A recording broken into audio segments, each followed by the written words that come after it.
primeira propriedade é que se tivermos uma raiz onde o índice tem o mesmo valor que o expoente do radicando, a raiz será o próprio radicando.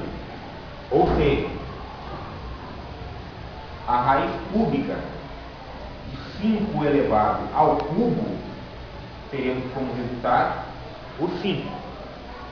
A raiz oitava de 2 elevado a 8 será o próprio radicando o número 2. Essa é a primeira propriedade, em que se tiver uma raiz de algum número onde o índice tem o mesmo valor que o expoente do radicando, a raiz será o próprio radicando, certo?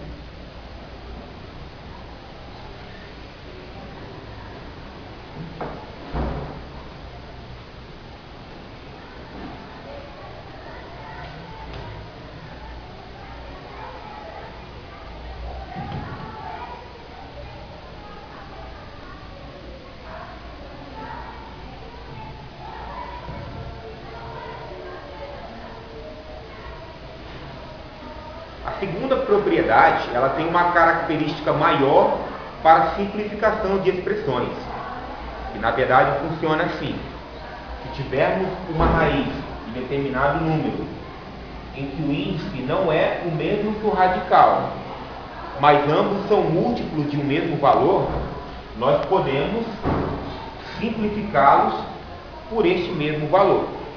Um exemplo com números: a raiz sexta de 3 ao quadrado, ela vai ter uma expressão que é equivalente a essa, ela não mudará de valor, mas nós podemos simplificar essa expressão de tal maneira que eu vou dividir o índice e o expoente do radicando por o mesmo valor, no caso por 2, então teremos uma expressão equivalente que será 6 dividido por 2, 3, então teremos raiz cúbica de 3 elevado a 1, porque 2 dividido por 2 é 1.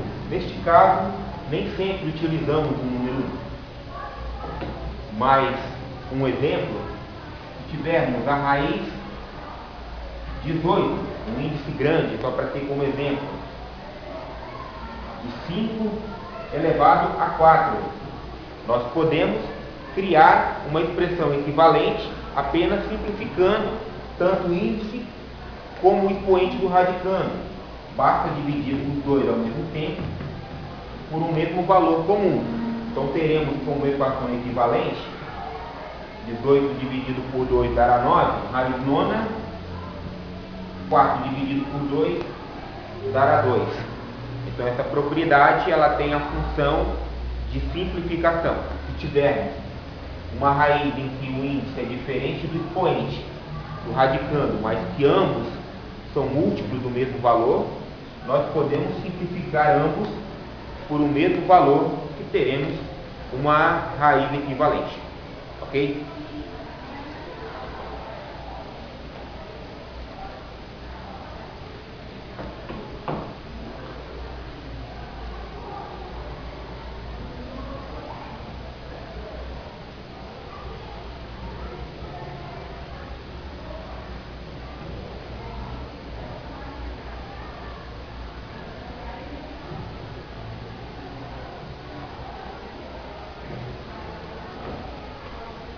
A terceira propriedade, ela funciona quando temos uma raiz dentro de uma outra raiz. Há uma multiplicação entre essas raízes.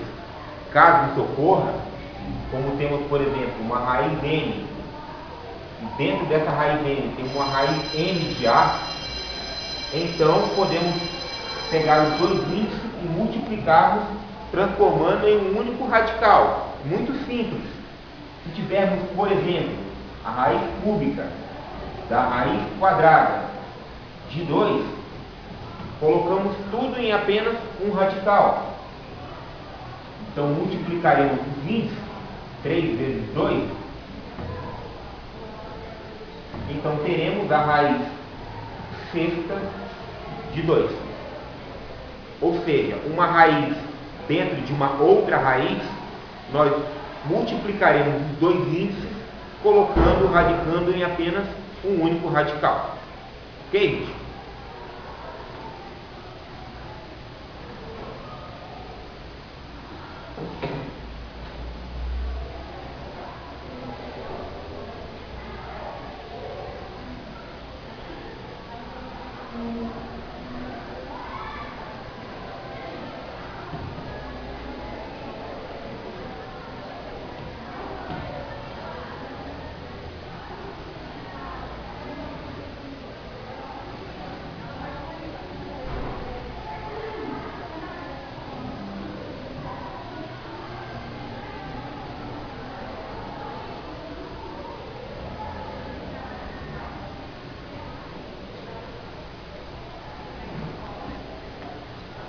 A quarta e última propriedade que trabalharemos, ela pode ser aplicada tanto na multiplicação quanto na divisão. Se tivermos uma raiz n de um produto de bases diferentes, ou a raiz n de um quociente de base diferente, nós podemos transformar, no caso da multiplicação, em uma multiplicação das duas bases em radicais separados, e até mesmo na divisão, uma divisão de raízes com as bases diferentes, com os radicandos diferentes.